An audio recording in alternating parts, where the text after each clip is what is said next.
How do we disassociate ourselves from the ritual that people do? You don't have to dissociate yourself. Continue doing them until one time the rituals themselves will drop. You're also into the glitz and glamour of the corporate world of the United States. Actually, I was feeling very sorry for myself. I had such great career, such great prospects, wonderful education, and I threw it all away. Just see the reflection. Yes. And you are your worst enemy and you are your best friend.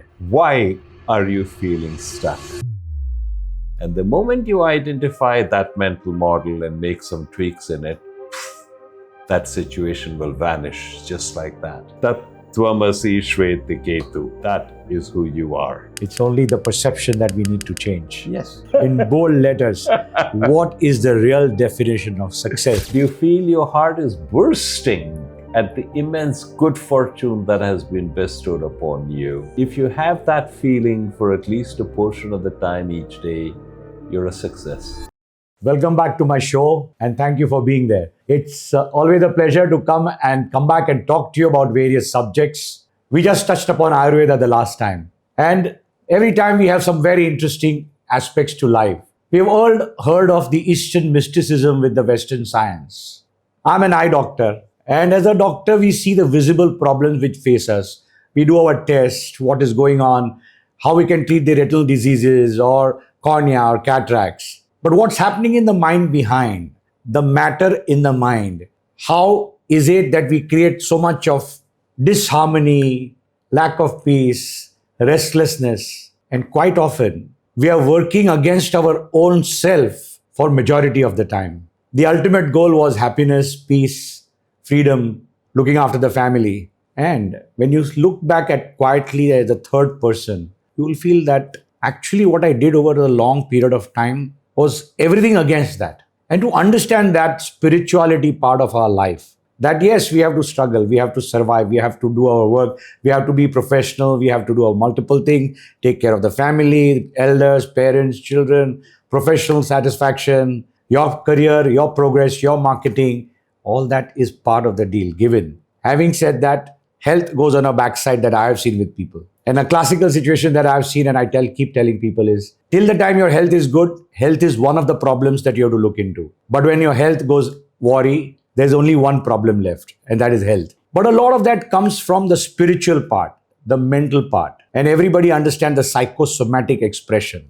Our anxiety, our blood pressure, our cholesterol, your heartbeats, your sleeplessness, all the medications. With all this in the fast-paced world, we have problems. And how are we looking at it unless we know what is going on? And I have the great pleasure today to have somebody very, very interesting, very intelligent, sharp, who was born in Bombay, brought up from St. Stephen's, did his IIM from Ahmedabad, had gone to Columbia, did his business school, and that too at a very great time of United States in the late 70s and 80s. He learned there, he was with the corporate world, he was into marketing, and US can market anything to anyone. They have told you that Coke is better than water, and they can market so many things so beautifully. And he was right there in New York, marketing. He's worked on various aspects. He's today a consultant with Google and Microsoft. He's also a professor at Columbia. He's written some of the best sellers that we can have. I'm going to talk to him about those best sellers that he has written down. And they've been there time and long time. Fortunately, this time I was able to get him here because here right now for a workshop which he's conducting across the country. And incidentally, now he's in Bombay. He's here for just 48 hours. But believe me, friends, he's such a friendly, nice, warm human being that with one phone call, he said, yes, we'll be making it. And he gave his schedule and he's here today, leaving tomorrow back to New York. And he's with us to dwell into this deep understanding of life. He has learned the Eastern mysticism, the Western science. He's seen countries grow, come. Being in New York, you've seen it all, done it all, been there. And what has he got? He's got one of the best courses in Columbia, creative and personal marketing. I'm going to talk to him about and ask him his lovely career in life. Look at the peace that he has on his face. Thank you, Dr. Rao. Dr. Srikumar Rao is a wonderful human being, and he is here with us to talk to us and share his ideas. Thank you for sparing your valuable time, sir. My pleasure entirely, Himanshu. I'm genuinely glad to be on your show because I had such a wonderful time when we met and were speaking to each other that I think there's great alignment. And if I could make a small correction, my course is Creativity and Personal Mastery. Yes, that's exactly. So personal mastery and creativity, that is so very important today. Everybody does a job. But sir, before I start that, I've seen that lovely career that you had. You're born with a South Indian name and a background. Correct. You have traveled across India that I've seen your career. IIM Ahmedabad means the topmost institute that anybody can think of getting. And then being in Colombia, you have gone from being a physics major to marketing. Tell me a little bit about your journey. How you evolved? What was your initial phase? What you started with when you went to the US? What was it that taught? It's very mundane. What actually happened is that I was bright. And in those days, if you were bright, then you go to IIT or so on. In my case, I was going to go to IIT, but I got a science talent scholarship. And in those days, if you got a science talent scholarship, you were not eligible to receive it in engineering. So I said, fine, I'll do physics. After I did physics, I discovered that while I was interested, I was not passionate about it. And physicists don't eat very well. So there was this thing called an MBA, and I knew very little about an MBA, but I knew if you did an MBA, you got a high-paying job, and that sounded nice. I said, okay, I'll do an MBA. Yes. And I was fortunate enough to get into IIM Ahmedabad, so I did that. And then towards the end of my course at IIM Ahmedabad, I got a very high score in the GMAT. In those days, it was called the ATGSB. And I knew I could do my PhD. I didn't have much interest in doing a PhD, but I had a big interest in coming to America. And here are all these great universities saying, dear Mr. Rao, please come, do PhD. We will give you a fellowship. That means money. So I said, fine, I'll come and do PhD. So that's how my life was drifting, Himanshu. Yeah, wonderful drifting of life, as you Yeah. said. And you accepted the fact that, yes, at that time when we are surviving, money is a very major criteria. Yes, absolutely. And after you got through that basics of food, clothing, shelter, how you disassociated yourself. You were also into the glitz and glamour of the corporate world of Yes. United States. I actually joined a company called Warner Communications, which is an entertainment conglomerate, and I had a stellar career. Early on in my career, I worked on a project which made headlines all over. Warner Brothers came up with a blockbuster film, and we had to decide what is the advertising that we will do for this blockbuster film. So I made a recommendation which was accepted, and the movie went on to become an all-time success. In fact, even now, after more than 50 years, it's on the list of 50 top grossing films of all time. That movie was the original Exorcist. I And it remember wonders seeing it that, when I was a kid and getting scared seeing that movie. I was about to say, I hope you got terrified. Yes, I still have that memory of Exorcist. Oh, wow. And you know, Himanshu, if you look at the 50 top grossing films of all time, The Exorcist is the only horror film on that list. Wow. Wow. All the rest are general interest films. Gone with the Wind, Godfather, Indiana Jones, Lord of the Rings, things And like Warner that. Brothers is a big, big name. To be Yes, there with Warner absolutely. Brothers is a big achievement. Yeah. No question about it. So that's how Exorcist had Omen. I think that was the time that the other movie came was. That came a few years later. But The Exorcist basically created the genre. Right. And then you were teaching also at Columbia. Yes. So what happened is I got tired of corporate politics. So I went into academe thinking there would be no politics there. I was sadly mistaken. So I stagnated for a while. And actually, I was feeling very sorry for myself. You know, I had such a great career, such great prospects, wonderful education, and I threw it all away. And I was feeling really sorry for myself. All my life, I'd been doing a lot of reading. Spiritual biography, mystical autobiography would take me to a wonderful place, and I came back to the real world and it sucked. So I remember thinking, if all of this is useful only if you're sitting quietly thinking peaceful thoughts, but not when you came to the hurly-burly, then it's useless. But somehow I knew that wasn't true. I knew that this was very valuable, maybe even the only thing that was valuable. I just hadn't figured out how to make use of it. So I created that course for me, Himanshu. I needed it for my life. Oh, wow. Wow. And then I discovered that there are a lot of people just like me who needed the same kind of help. So I moved the course to Columbia Business School and it exploded. It was the only course at Columbia, which is a university-wide draw. And Columbia is a big international school, so Of students course. from other business schools came on exchange and they took the course and went back and said, this is a great course, you got to have it. So I taught it in many top business schools, Columbia, Kellogg, London Business School, Berkeley, Imperial College. And then I spun it out and started teaching it privately. I still do. But in the meantime, people discovered what I do and they wanted to work with me. So by default, I became an executive coach. So today, most of the time, what I really do is I'm an executive coach. I have a global clientele and I have a very specific niche, Himanshu. My niche is people who are very successful, generally senior leaders and entrepreneurs, who are driven. They want to have an outsized impact on the world, but they also have an explicitly spiritual bent that they want to bring into every aspect of their life. So if you're an entrepreneur, you make decisions like, should I put $100 million into this project or not? Or should I hire this person to be my key executive or not? How does spirituality come into play when these are the decisions you make?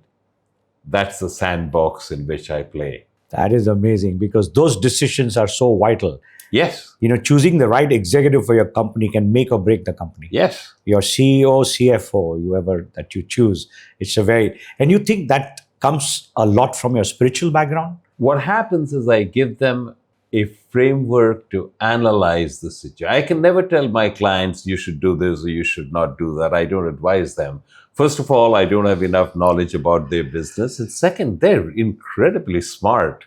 So there's nothing I can tell them on that. What I can do and what I do is I provide them a framework for analysis. And they find that immensely useful. Wow. Because I have a different take on life, Himanshu.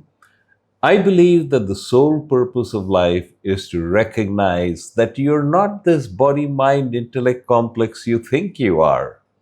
You're pure spirit, you're pure awareness. And the reason for human birth is for you to recognize that this is who you are. Aham Brahmasmi, that's one of the Mahavakyas from the Vedas. That's your real nature. You are spirit. I am. And the whole purpose of human existence is to have this become your embedded reality. So everything that you do in the human condition, you're a surgeon, you run a broadcast, I'm an executive coach, that's a soap opera. That's a role we're playing. That's not who we really are. But you play the role with gusto because that is the role that's been given to you right now. And your way out of the role is through the role. Wow, absolutely.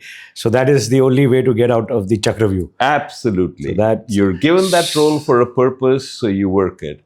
So my take is that everything is given to you for a tool, Himanshu. Your career as an ophthalmic surgeon, your patients, your marriage, your children, the podcast you're running, they're all tools that are given to you. You use those tools as skillfully as you can. But in the process of using those tools skillfully, what you're really doing is you're working on yourself. And that is the only thing you ever do in life. You work on yourself. Brilliant, sir. The billion dollar questions which not many can answer. A lot of spiritual gurus have tried answering this question. What is the purpose of existence? There is no purpose. See, what happens is we're all too busy doing something, being something, wanting it. Don't be something. Don't be a ophthalmic surgeon. Don't be a star podcaster. Just be. Recognize your true nature is consciousness. There is nothing that you have to get or do in order to realize that this is who you are. Once you get there, your job is just be. You don't have to do anything. You don't have to get anything. Just be. Amazing. I think that's something very, very profound what you're saying. Just being there, looking at the Most of the time, you're out there being something. I want to be an entrepreneur. I want to be a philanthropist. I want to make a name in the world. I want to amass a vast wealth. No, you can do all of that if that is the path destiny is taking you on. But don't think that that will cover up this innate void in your life. That void in your life will only go away if you recognize that right now you are complete. You have always been complete. There is nothing that you need in order to be complete. Understanding that intellectually, 5 minutes. Making it your lived reality the rest of your life, maybe many lifetimes. You believe in reincarnation. Let me turn that around. I do not believe in reincarnation. That's right. Many lives, many masters. So Yes. we are getting into that. So you're just being put into the right place and you just have to perform your action. Correct. It's like I must tell you that the person who's probably had the greatest impact on my life, and all of my teaching, all of my coaching basically involves lessons from that person, is Bhagwan Ramana Maharshi. wow. And your listeners in India don't need any introduction to Ramana Maharshi, but for those who do not have that background, Bhagwan Ramana Maharshi was an enlightened sage.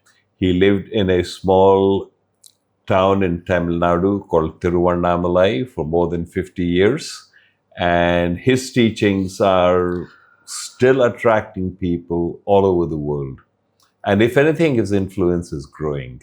Amazing, amazing. You also were studying in a Ramakrishna mission. That is correct, yes. So did that Vivekananda and the Ramakrishna mission? Oh, yes. I was very fortunate because for a very young age, many of the direct disciples of Ramakrishna were in my house. They were like uncle figures. They would pat me on the head and give me sweets. Wow. So it took a long time before I recognized the immense spiritual wisdom and growth and maturity that they had. But I'm sure some of it must have rubbed off. I just discovered it late.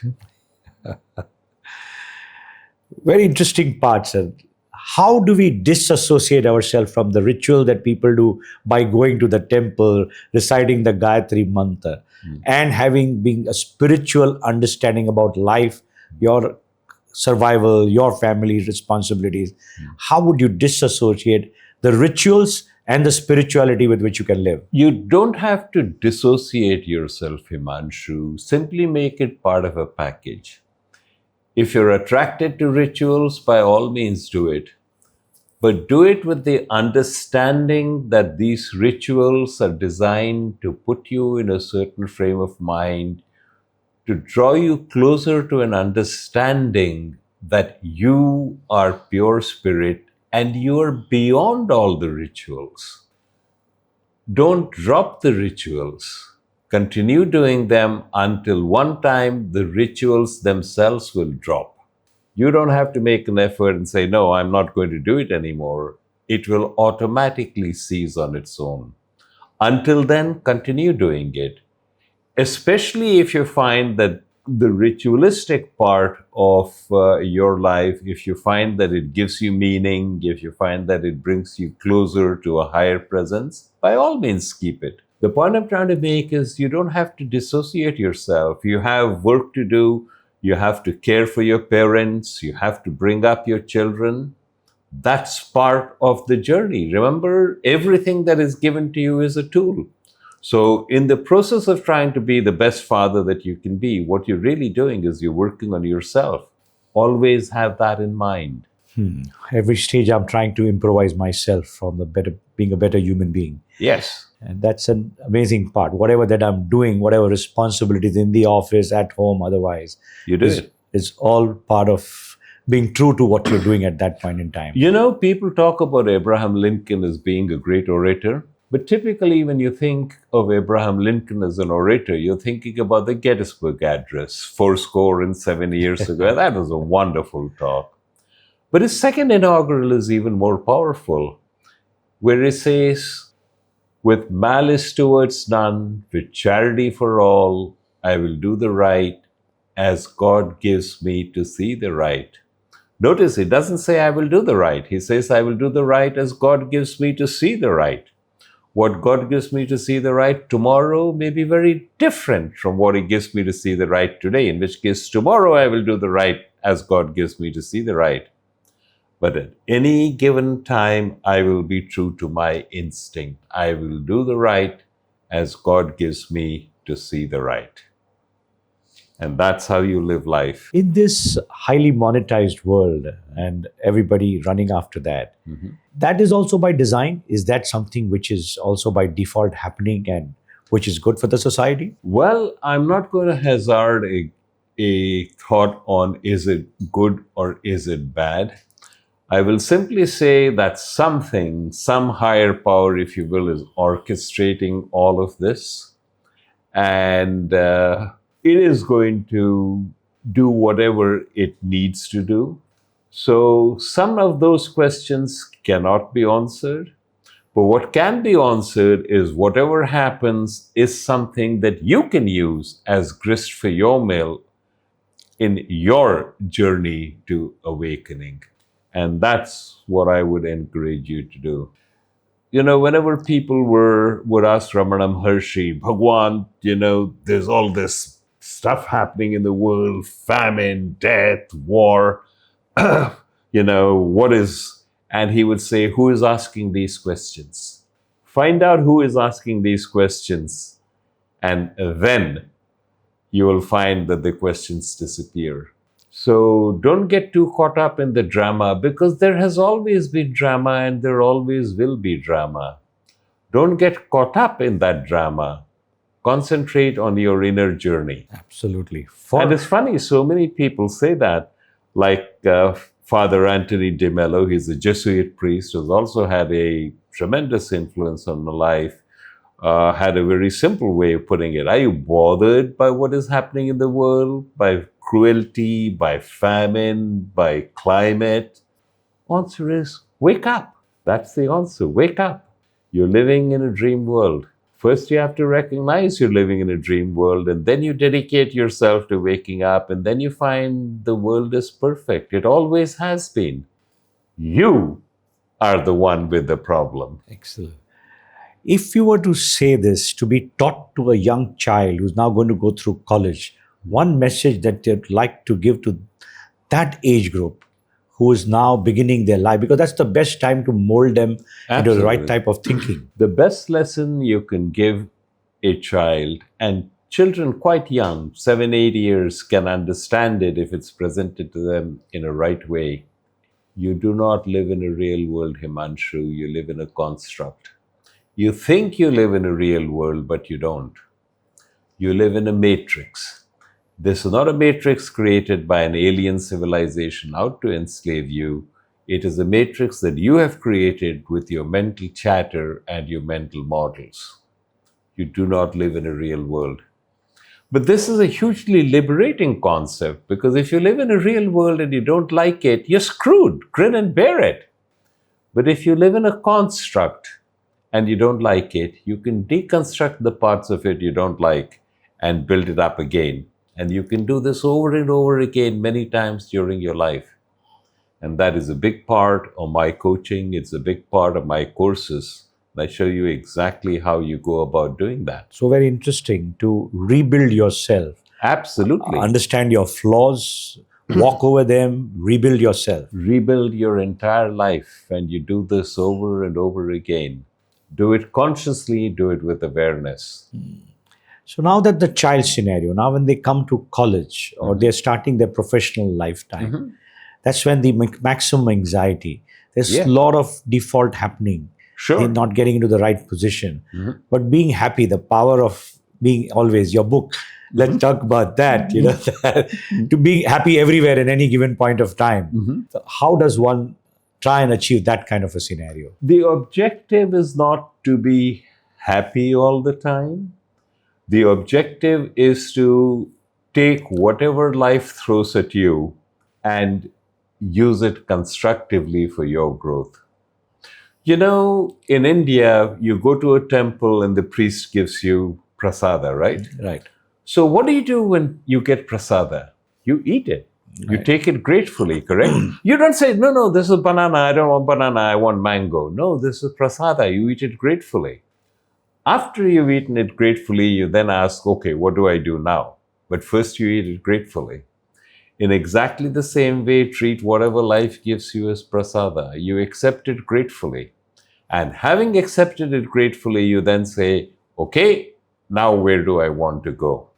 And if you have that attitude, whatever life throws at you, you will find that a great deal of suffering in your life simply vanishes. You're much more equable. Can I give you a concrete instance? Yes, please. Please. I have taught at Columbia, at Kellogg, at London Business School, at Haas, at Imperial College. These are some of the top business schools in the world. Absolutely. So a number of students of mine have gone off and they've gotten job in the financial services industry. Commercial banking, investment banking, private equity, venture capital. These are not warm, fuzzy places. So the number of toxic boss stories I have is not funny. I can imagine. So I'll give you an example. So there was a student and she said that, she had a really horrible boss. At least she described him as a really horrible boss. He would never smile. He was always gruff. He would frequently call her out about mistakes, many of which she thought were picayune mistakes and not really worth it, was very hard on her. And she disliked him with a passion. And she was also a little scared of him and an untenable relationship. And she was actually thinking of quitting the company. I said, well, you can quit the company, but, you've put in a lot of time learning the intricacies of what this particular company does. And they're going to be walking away from all of that. And she says, but, the situation is so intolerable. What can I do? I said, okay, here's what you're going to do. You're going to start playing a game. And the game is, can you get your boss to laugh? You told me that he's very stiff, he never laughs, he's straight face. Your job is to make him laugh. So every time you have a meeting with him, your goal is to make him laugh. And if you succeed, you won. And if you don't succeed, he won. And you chalk it up and keep score. And the best part of it is nobody has to know you're playing this game. You're the only one who knows you're playing the game. So she went out and tried, and every time she had a meeting, she'd figure out, what can I do to get this guy to laugh? And sometimes she won, and sometimes she lost. But the whole point is, it's now a game. So the fear she had of the interaction went away, and she actually started enjoying it. And, it became fun. And soon she started winning more and more of the games that she was playing. And only she knew she was playing that. Whatever situation you're in, Himanshu, you can change. And this is a blanket statement I make to all of my coaching clients, all of my students.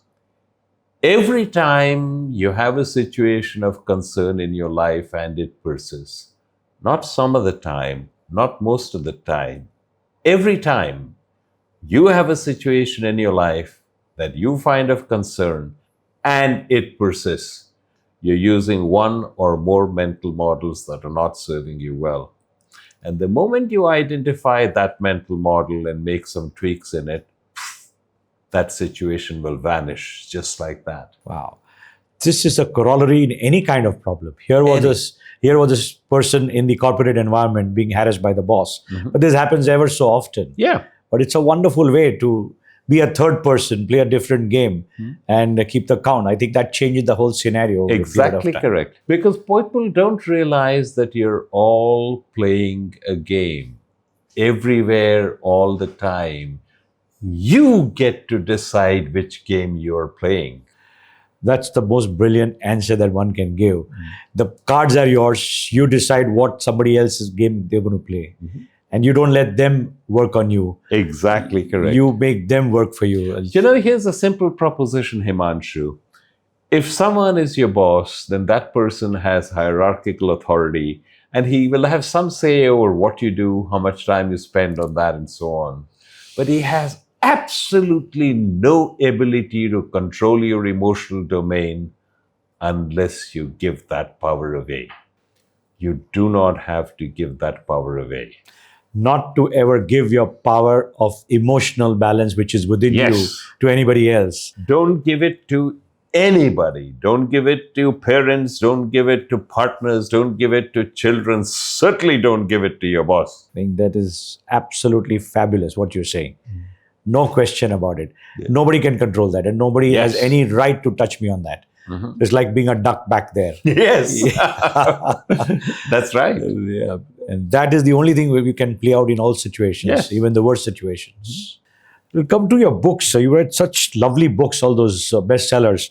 Are you ready to succeed? And unconventional strategies for achieving personal growth. Would you like to talk a little about that book? Yes.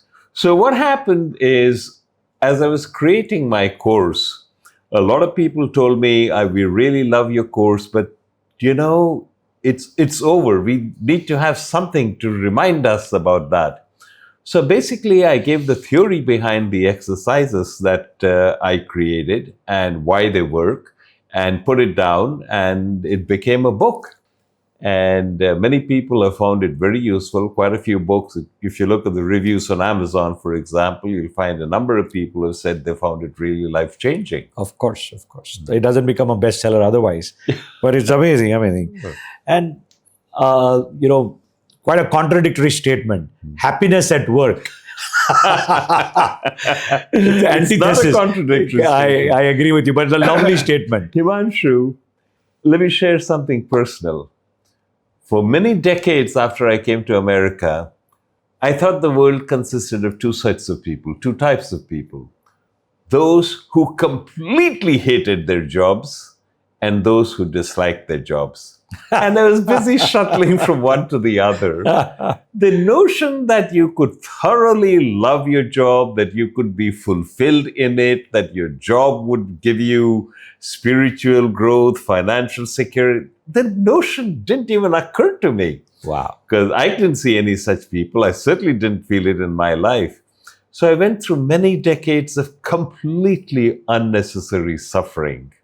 And part of the reason I write the books, part of the reason I teach is to help others avoid this unnecessary suffering. The United States is used to be such a wonderful country, so flexible. You could do anything you want.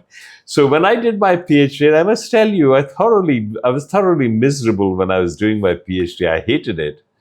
But I didn't realize that, I could do a PhD on anything in America. I could do a PhD on do mental models work?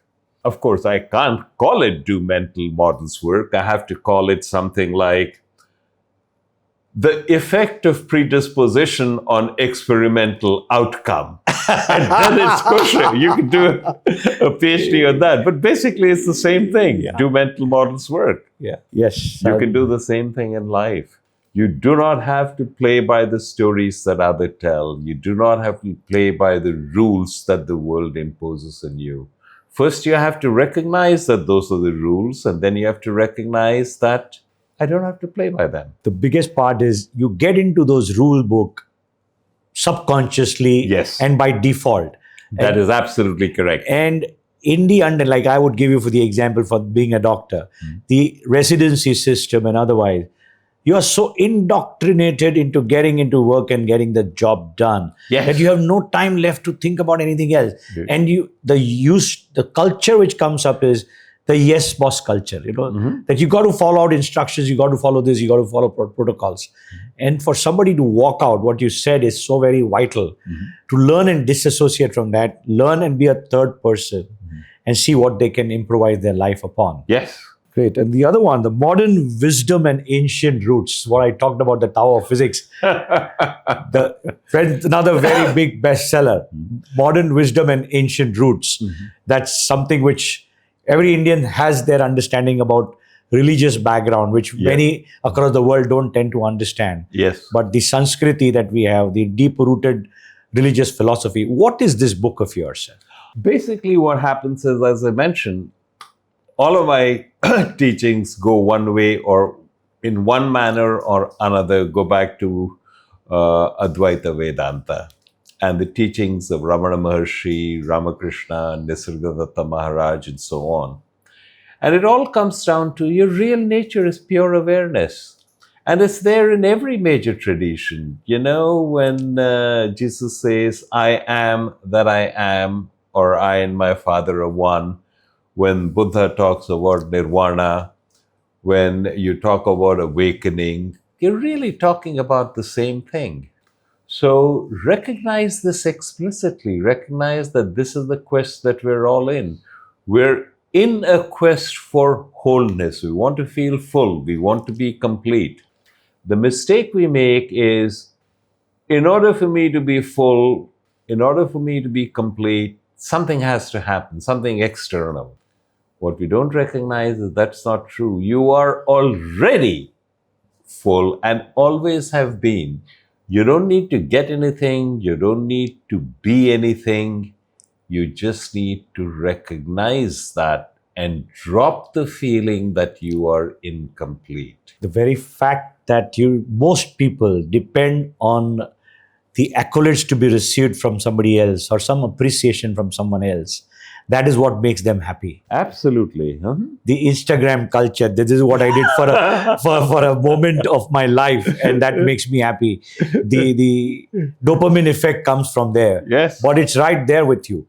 And you're the only one who could make yourself happy. Correct. Most others will try and make you unhappy. Look, you know, I tell you, Himanshu, that's a wonderful suit you're wearing. You feel good.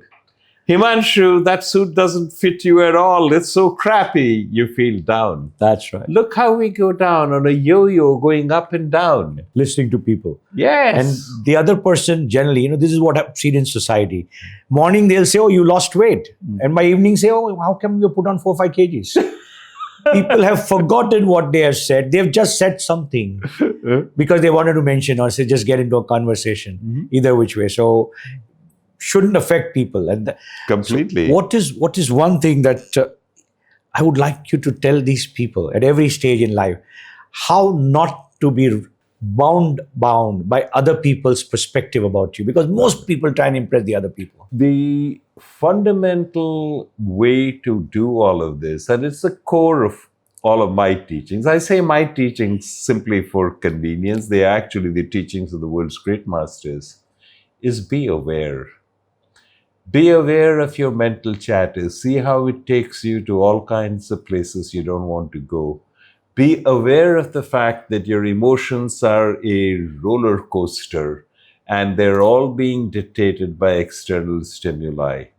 And if you're aware of it, you will become the observer of your mental chatter. When you become the observer of mental chatter, it has much less power to take you to dark places you don't want to go. This awareness has to be constant. It is not easy, but the more you practice it, the easier it becomes. So what would you tell somebody if they have to put it? It takes 3 weeks to form that habit to look in yourself. It's like having a video surveillance camera. You're looking through that, but you are the actor also and you're watching it. Absolutely. That is what you're trying to say. Set yourself a mechanism by which you can remind yourself. I'll show you. So what I'm pulling out now is my smartphone. And actually, I turned it off, so I can't show you now, but I'll tell you. Now, Himanshu, I'm sure all of your readers have smartphones. So here is my smartphone. And let me show you how many alarms I have on that. And what I do is I set about a couple of dozens of them to beep at irregular intervals. And every time it beeps, it's a reminder to me to look back and think, Am I observing my mental chatter, or have I become my mental chatter? That's a very useful, very powerful technique. But there are other things that you can use. You can train yourself. So every time your phone pings because you get a message on your WhatsApp feed or your Instagram, immediately, instead of checking that, check inwardly. Am I observing my mental chatter, or am I becoming my mental chatter? So there are lots of such games you can define by yourself, and together they will help you gain control over your inner state. I think it's a phenomenal thing that he has mentioned. Simple, day to day, putting an alarm and remind you yourself what is chatter and what is the truth. To see as a third person, remove all the clutter and the chatter. How simple with a few alarms. I think it's, And you just said something very important. Think of yourself as a third person. Imagine you're an invisible entity, suspended at 6 inches above your head, and you observe it. Srikumar is having another slice of pizza. He said he would go on a diet, but he's eating another slice of pizza. No judgment, no matter of fact, just describe it in third person. And as you do that, you will find that undesirable habits tend to drop away by themselves. You don't have to do anything. You don't have to exercise will. Change happens organically. Allow change to happen. Don't try to make it happen. We spend too much of our life trying to force the universe to conform to what we would like it to be. And that creates enormous strain and tension in our life. Don't do that. Allow life to unfold. Don't make it unfold in the way in which you would like it to go. absolutely super. So you said something very profound, which also to me, that most often than not, people work against their own willingness. Oh, yes. And they work negatively. They want to go ahead, but they are the ones responsible for pulling themselves back. Completely. We're all always our own worst enemy because we're trying so hard to struggle with the universe. Don't struggle with the universe. Shape it, direct it, and let the universe carry you forward as if a tidal wave were behind you, pushing you on. This is a skill we can all master. We just have to recognize that this is the way to go. Absolutely superb.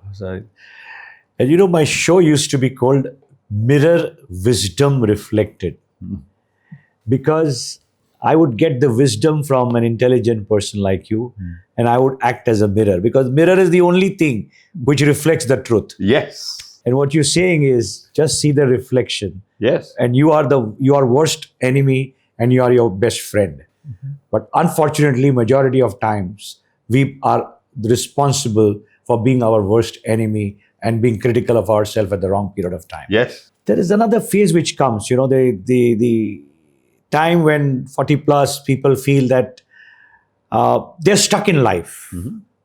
How would you tell somebody if they feel at various stages of their careers, in their life, otherwise, if they are stuck, what message? The question is, if you feel you're feeling stuck, why are you feeling stuck? And invariably they will say, oh, I had this as my goal in terms of my professional advancement. I wanted to reach certain plateaus of position, of hierarchy, of wealth, and it's not working out the way that I wanted it to. It's almost always something external. But if you firmly believe what I laid out earlier, what is important for you is to realize your true nature, which is your pure consciousness, your awareness. The purpose of life is to enter the kingdom of heaven, and the kingdom of heaven is within you, not outside. If that becomes your goal, then there's no question of feeling stuck. You're always on that because the universe has its back. That is one thing that's very important, Himanshu. Can I elaborate a bit on that? Please, I would love to hear Okay, wonderful. So one of the things that Einstein said is, The most important question you will ever ask yourself is the universe friendly? Notice Einstein doesn't say anything about is the universe friendly. He said the most important question you will ask yourself is the universe friendly? Now, the vast overwhelming majority of us don't believe the universe is friendly or unfriendly. We believe the universe is indifferent. It doesn't know I exist and it couldn't care less. Here I am going around doing my thing, and there's the universe going around doing its thing. And sometimes it seems to be working with me, sometimes it seems to be working against me, but essentially it's a random process. Well, what if that wasn't true? What if the universe was your friend? What if the universe was aware of your existence and it was well disposed towards you? Now, friends don't shaft friends, do they? Of course not. So, if the universe was your friend, why does it give you stuff you don't want? You want to travel and go on vacations, and the universe gives you pandemics and lockdowns. Why does the universe give you stuff you don't want? Well, what if the universe doesn't give you what you want, but it gives you exactly what you need for your learning and growth? Like, you're a small child, you want a tub of ice cream, but the universe, through your parents, gives you fruits and vegetables. And you don't want fruits and vegetables. You want a tub of ice cream, but the universe gives you fruits and vegetables. And it isn't until you have an entirely different level of maturity that you can say, thank God I got fruits and vegetables. What if the universe was like that? It doesn't necessarily give you what you want. It may even give you what you don't want, but whatever it gives you is exactly what you needed for your learning and growth. What if? Remember, that's what Einstein said. The most important question you will ever ask yourself is the universe friendly? But do you understand, Himanshu? Do you recognize that regardless of whether the universe is friendly or not, if you believe the universe was friendly, your experience of life would be a whole lot better, right? Absolutely.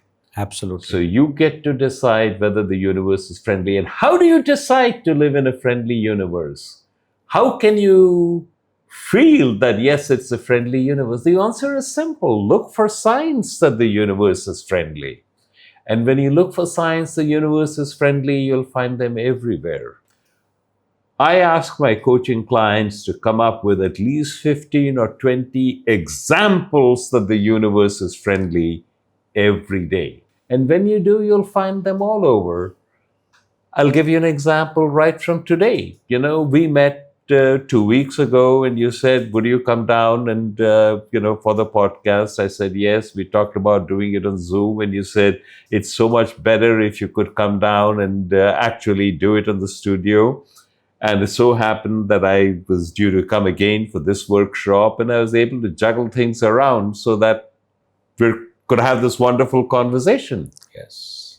Friendly universe. Absolutely. You said it. If you look for signs, you'll find them everywhere. I'll give you another example. So I had to go to Rio de Janeiro last month to speak at Entrepreneurs Organization University. So my wife and I decided that we'd go, make a vacation out of it, go early to Rio, then go to the Iguazu Falls, and we made all the reservations.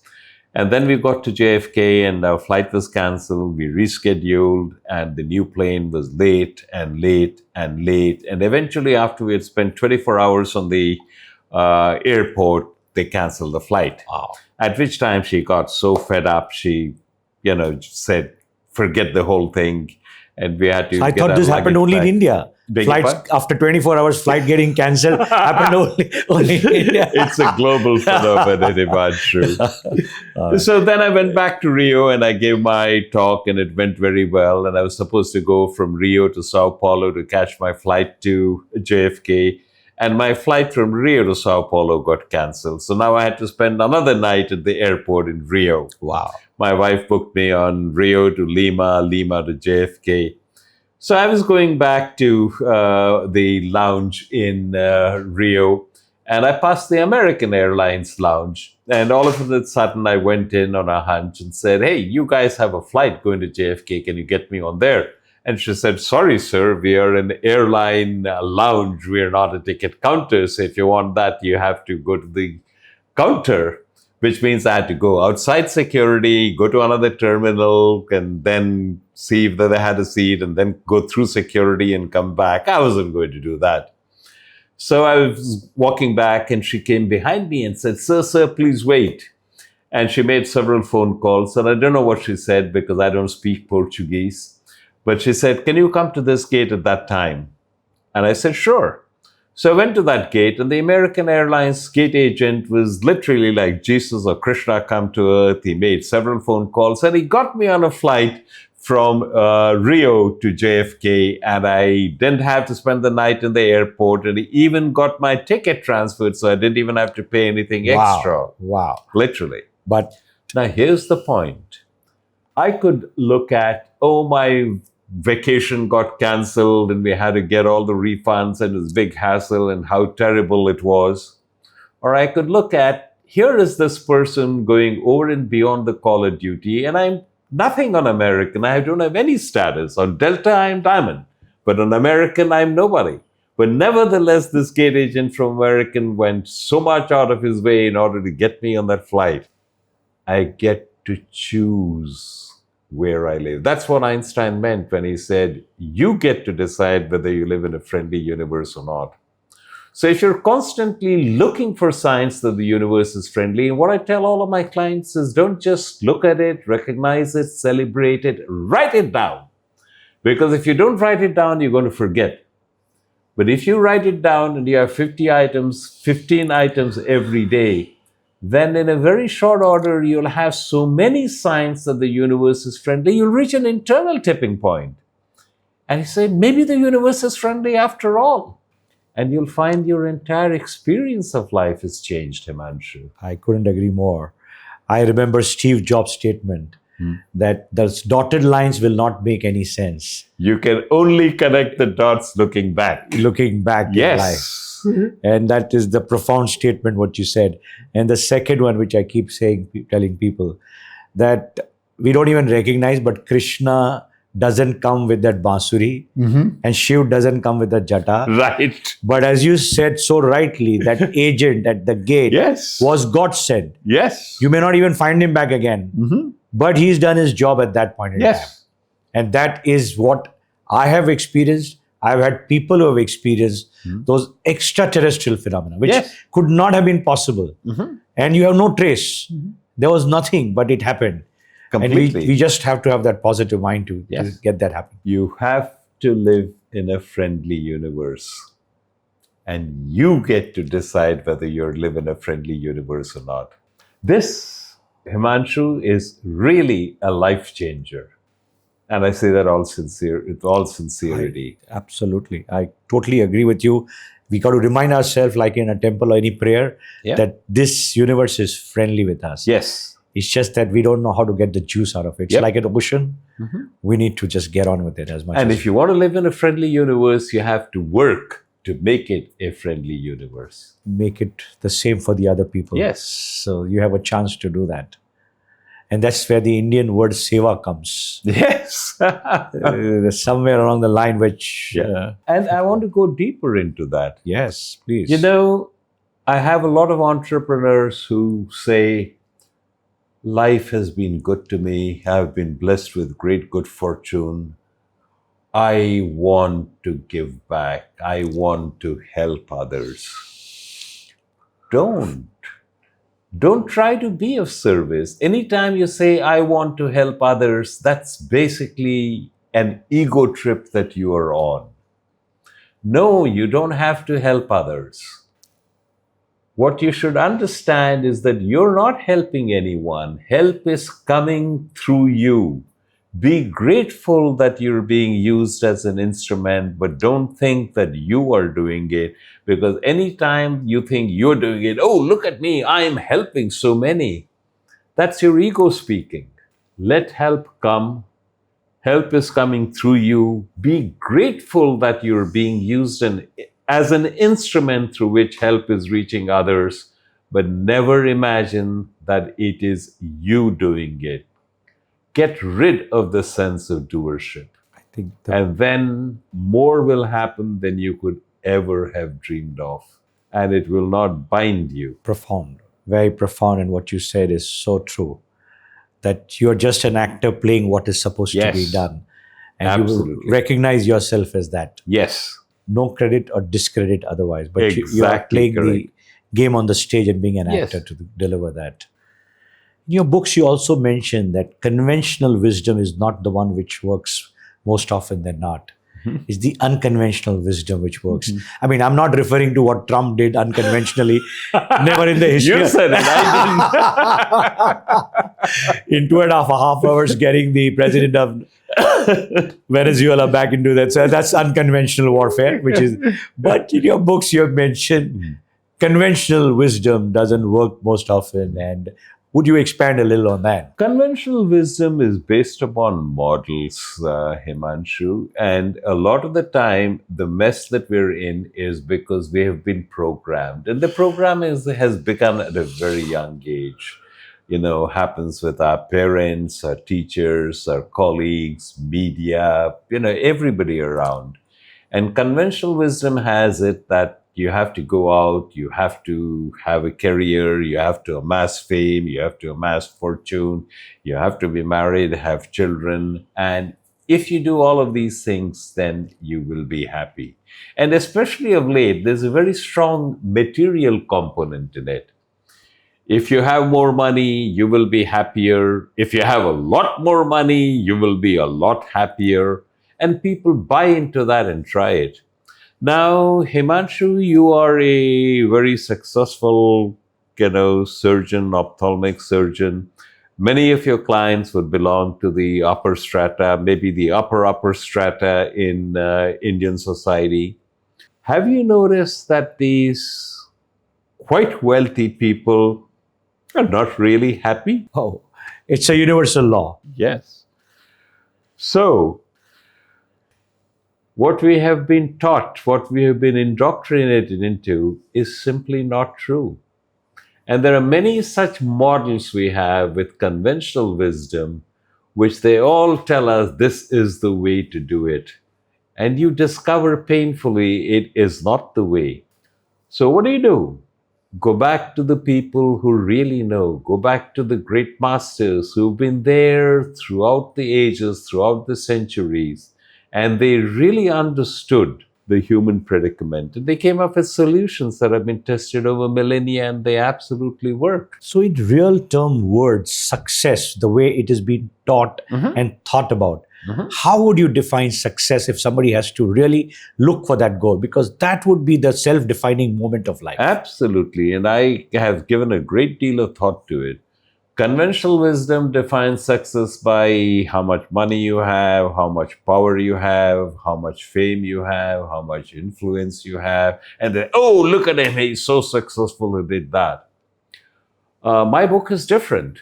If you get up in the morning and your blood is singing at the thought of being who you are and doing what you do, if you come radiantly alive, at least for a portion of time each day, if your heart is bursting, you can't contain it at the immense gratitude for the tremendous good fortune that has been bestowed on you, you're a success. Wow.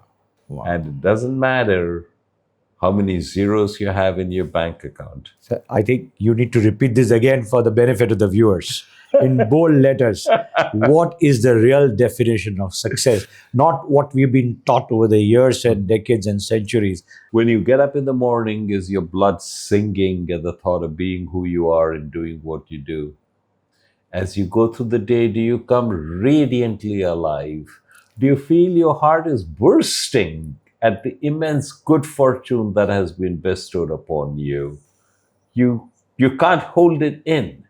If you have that feeling for at least a portion of the time each day, you're a success. That's the best, newest mantra that you taught me for the day today. Welcome. And yes, I can only tell you that you can feel the happiness within the body. Yes. It's not the money, it's not the kick, but No. it's the endorphins which come from themselves for having lived. And now, And Himanshu, it comes for no reason whatsoever. correct. You're not happy because something happened. You are happy. That's right. So you don't need some cocaine and you don't need a cola or a big sugar No. spurt or a Right. dopamine spurt. You get it on your own. Yes. And that's how it is. The universe works in strange ways, Himanshu. Let me give you an example. So I was teaching at London Business School, and one of my students, he was Egyptian, narrated a tale. He was crossing a street and he saw an old lady who had difficulty crossing the street. So he waited, he took her by the hand and had her navigate the somewhat chaotic traffic and saw her safely to her apartment. And even as he did this, he was thinking how nice it would be if my mother, and his mother lived by herself in Cairo and she was quite elderly, had such help when she needed it. And that very evening, he got a phone call from his mother who said she had gone out shopping and she was taking the groceries back, and all of a sudden she was too tired and couldn't carry them anymore. And miraculously, somebody materialized who picked up her groceries, took her hand, and walked her back to her apartment and deposited the groceries on her kitchen table. And it happened that very same evening. Things like that can be a part of your life. Make them a part of your life by living in a friendly universe. Very true. I couldn't second your opinion more than this. Yeah, I have had personal experiences on a similar way. A lot of young people struggling. What if you have to give advice to the young person who's starting his career? What is it that he should be living up to? They have all enthusiasm. They want to work, absolutely. they want to succeed. Look, Himanshu, here's what I'd like to do. I'd like to tell you that your awareness is like a flashlight. I guess in India you call them torch, correct? Your awareness is like a torch. What does a torch do? It lights up whatever you shine it on. Shine it on the ceiling, it lights up the ceiling. Shine it on the floor, it lights up the floor, right? Your awareness is like a flashlight. Where do you shine it on? I'll prove it to you. Himanshu, I want to take your flashlight of awareness and shine it on the chair in which you're sitting. Wow. And the moment you do that, you become aware of the pressure of your buttocks on the seat. You become aware of the fabric against the back of your thighs. Is that correct? 30 seconds ago, you were not aware of any of that, but now you are aware of it. Why? Because you shone the flashlight of your awareness on it. Where do we typically shine the flashlight of our awareness? We shine the flashlight of our awareness on the 2, 3, or 4 things that are wrong in our lives. More precisely, in the 2, 3, or 4 things that we've arbitrarily decided is wrong in our life. What about the 40, 50 things that are pretty damn good about our life? The fact that you don't have to worry about whether you're going to have dinner tomorrow, you have a bed to sleep in, you have a roof over your head. What about all of that? We never shine the flashlight of our awareness on that, so they drift by unnoticed. Lousy strategy. Starting immediately, consciously focus on the myriad ways in which you are incredibly fortunate and blessed. Do it last thing at night before you go to bed. When you get up in the morning, don't go immediately to the space of, oh my God, there's too much to do and I don't have enough time to do it all. Bring back that same feeling. See how fortunate you are in so many different manners. Bathe in it, soak in it, shower in it, marinate in it. It's my hope that everybody who listens to this podcast will occupy the default emotional domain of appreciation and gratitude. And you know why that's important? Because when you're in the default emotional domain of appreciation and gratitude, you're not angry, you're not nervous, you're not anxious, you're not fearful. The two cannot coexist. And from that default emotional domain of appreciation and gratitude, you then make the changes in your life that you think are necessary. And you will be much more successful, much more effective in doing so. Amazing. It's like the glass half full and half empty. Yes. The great old story. And people keep cribbing about all that they don't have, the empty. Yes. And they don't look at the part which is full. Yes. It's only the perception that we need to change. Yes. So the other thing that you've written so beautifully is no matter what, whether you're in an adversity, everybody has to go through some bad time in life.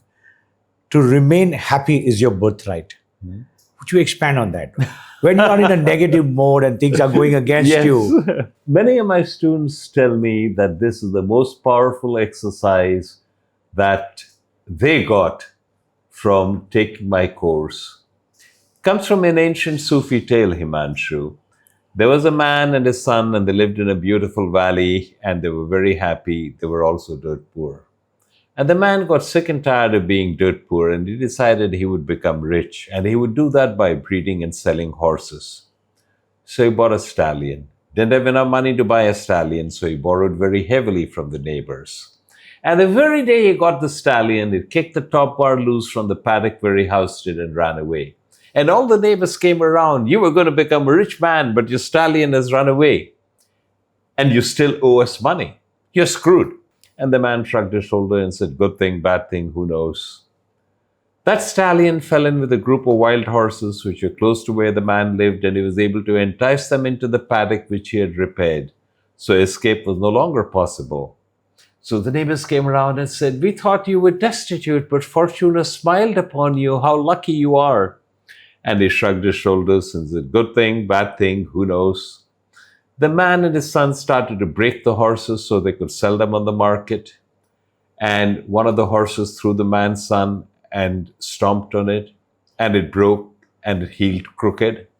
And the neighbors came around and said, he was such a fine young lad, and now he'll never be able to find a girl to marry him. How sad.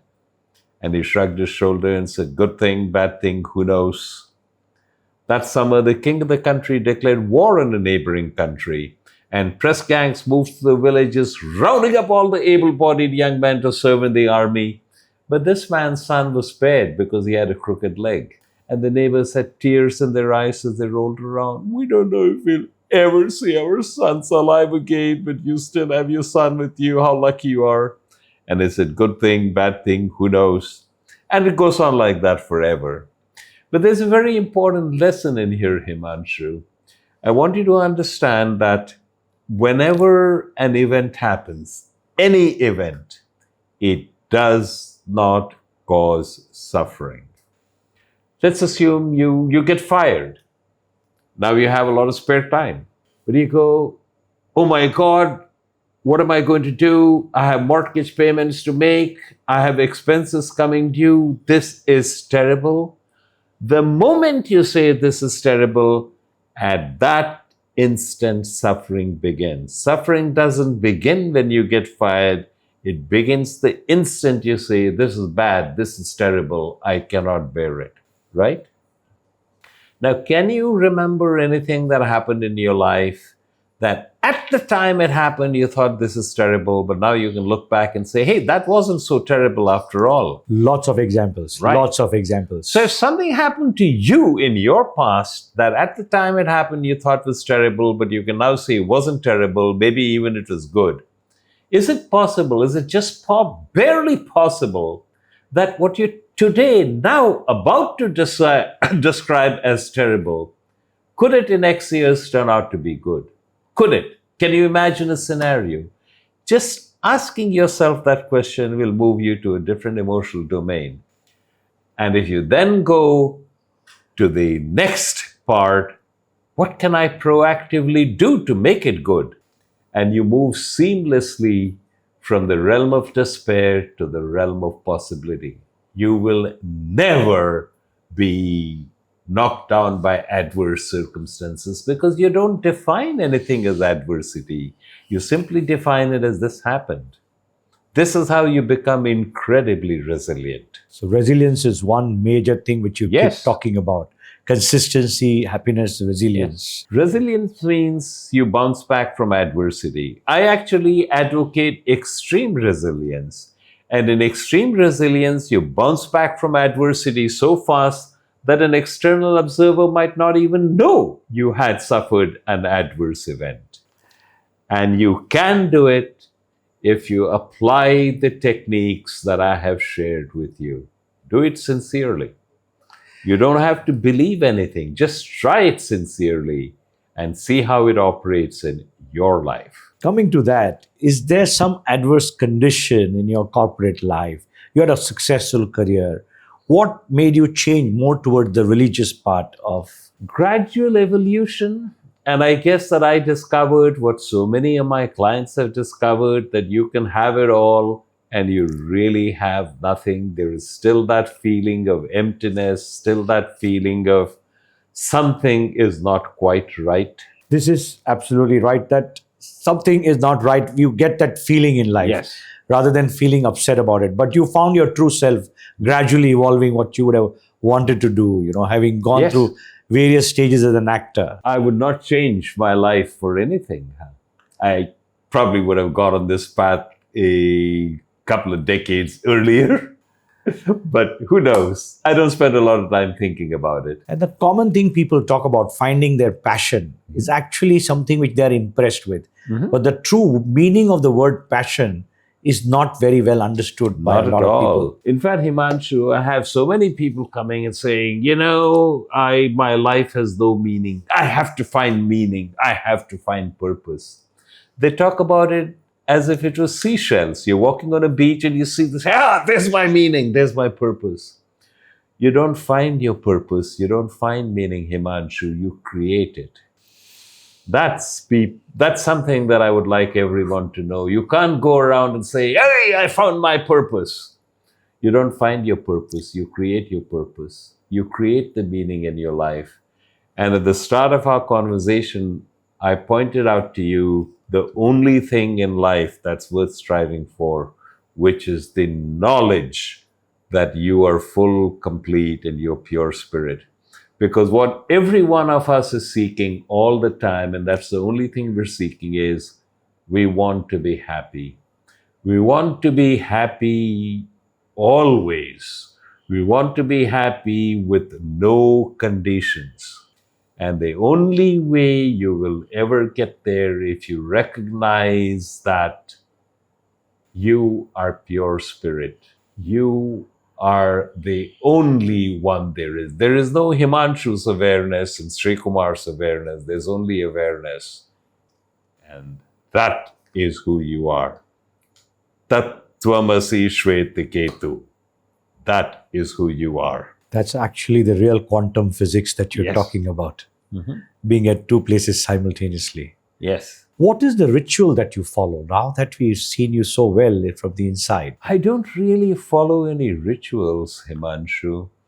But what I do is I spend a great deal of my time reading books of a philosophical nature, seeing how can I take these complex ideas and present them in a fashion that makes sense in the milieus in which I work, top business schools, major corporations, entrepreneurs. How can I help them understand that this is not dry philosophy, it's a blueprint for life and success. For the stress and strain, some message, one or two line, for the entrepreneurs who are going through severe stress in this competitive world, what would you want to tell them? Recognize that you're playing a game.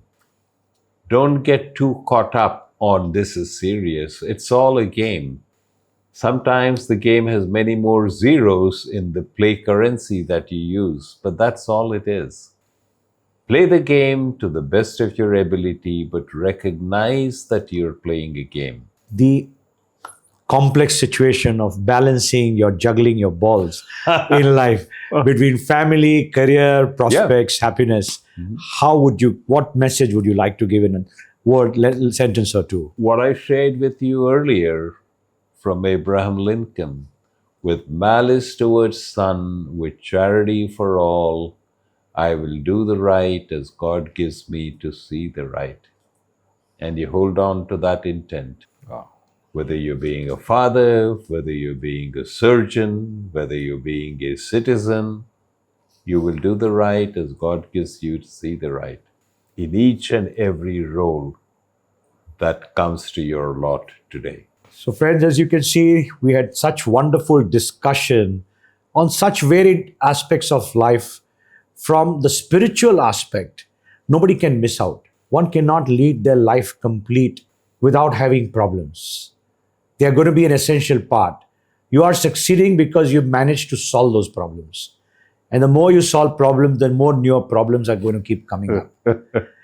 And the level of difficulty is going to be even more and more because you're going to ask for more challenges as you succeed.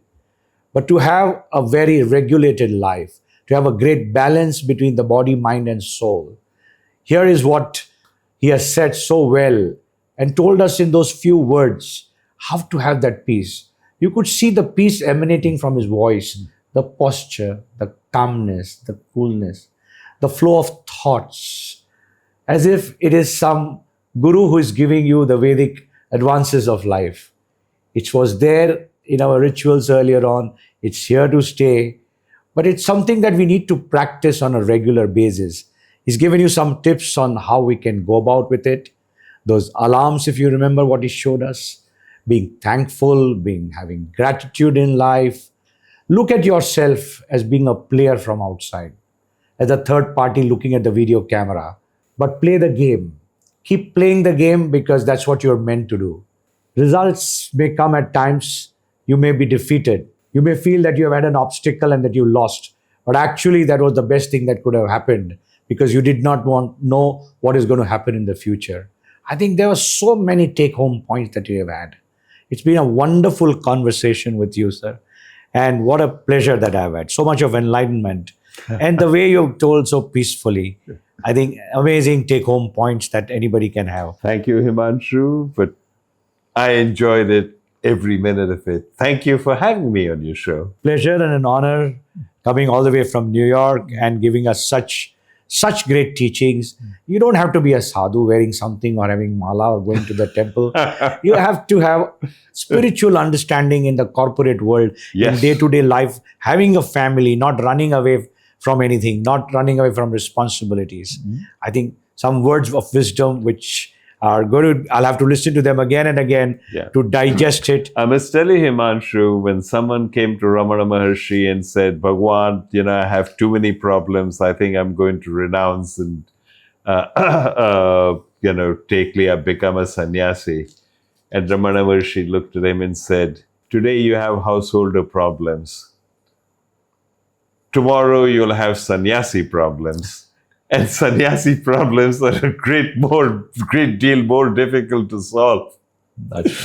So remain where you are. You don't need to make a change. That's a most beautiful parting line. Remain where you are. You don't need a change. And the best statement he said, if given a choice, I would want to relive my life the same way. No regrets, wonderful thankfulness and gratitude, and a great teaching. Thanks once again, sir, for your precious time and valuable input. My pleasure, Himanshu. And let me wish you and everybody who is listening a wonderful rest of your life. Thank you so much.